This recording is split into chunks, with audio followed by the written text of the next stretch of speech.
Sa isang malayong lalawigan sa Jiangsu, sa bayan ng Nanjing sa China, ay naninirahan si Hashnu, ang manlililok ng bato. Ginagawa niya ang pag-uukit ng bato sa matagal ng panahon. Ang trabahong ito ay halos araw-araw niyang ginagawa sa ilalim ng matinding sikat ng araw. Mapapansin buong tiyaga niyang ginagampanan ang kanyang gawain. Ngunit isang araw ay nasambit niya sa sarili. Nako, pagal na ang aking katawan sa kakahugis ng matitigas na bato.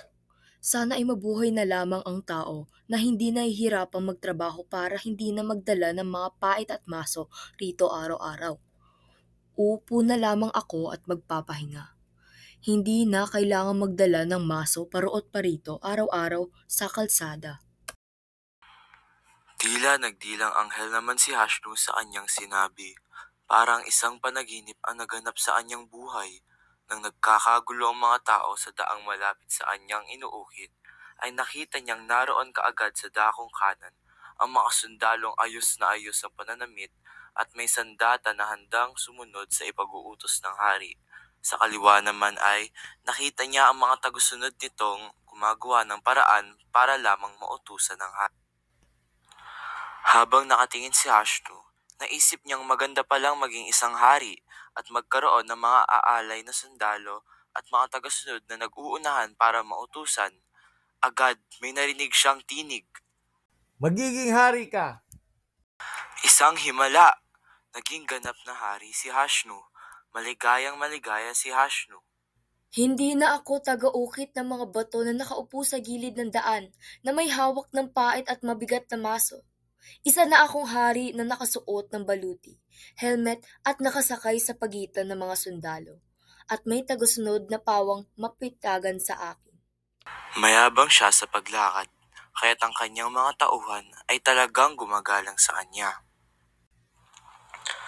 Isang araw na siya ngayong nagliliyab sa kaitaasan at sumisikat ng matindi sa kalupaan. Hindi siya sanay magbigay ng sinag ng liwanag, kaya ang nakahihilakbot na sinag nito ang bumagsak sa mundo. Kaya ang mga nabubuhay sa mundo ay nangagtuyo. Ang mga tao ay lubhang nanangis sa pangyayaring ito.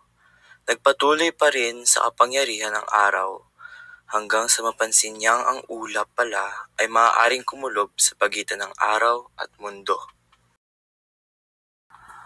Napatunayan niya na higit na makapangyarihan ng ulap sapagkat kaya nitong takpan ang kanyang sinag. Dahil sa kaisipang ito ay ninais naman niyang maging ulap. Nilukuban niya ang araw. Hindi naglaon ay bumigat ito at bumagsak sa parahang ulan sa mundo. Umapaw ang tubig sa mga lawa at sapa dahil hindi niya napigilan ang pagbagsak ng dami ng ulan. Ang matinding ulan ang naging sanhi naman ng pagkamatay ng mga halaman at iba pang nabubuhay sa daigdig. Maging ang malakas na hangin ay naging sanhi ng pagkabuwal at pagkabunot ng mga puno. Nawala ang mga tahanan at ang mga naninirahan dito. Pinagmasdan niya ang lupa at napako ang kanyang paningin sa isang bato na hindi man lang natinag sa kanyang kinalalagyan. Pagkatapos ng mga saunang nagdaan, tulad ng malakas na ulan at hangin at maging ang matinding sikat ng araw, muli siyang napaisip. Ninais naman niyang maging isang bato at hindi siya nabigo. Tulad ng dati, may tinig siyang narinig upang sabihin siya'y maging isang bato.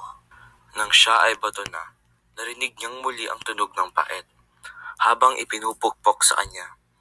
Pati na rin ang maso, naramdam niyang malakas na tumatama sa kanyang katawan at ulo.